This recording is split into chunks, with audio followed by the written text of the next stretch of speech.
Hi, for enabling and disabling flashlight on the Samsung Galaxy A34, we have several options.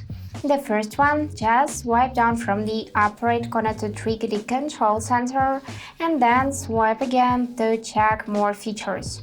So now in this panel you can see this flashlight.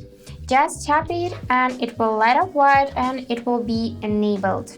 Tap it again and it will be disabled. Also, you can long press it, here enable and adjust the brightness. That is the smallest and this is the maximum brightness. So we have this notification that the camera light may cause low temperature burns when in prolonged contact with the skin. So just tap this down button to save the changes and that's it. Also, we can set flashlight for the lock screen. And for that, we would need to go in the settings. Here select the tap lock screen and then go in the edit lock screen. After that, select either this button or this one and switch from the camera to flashlight.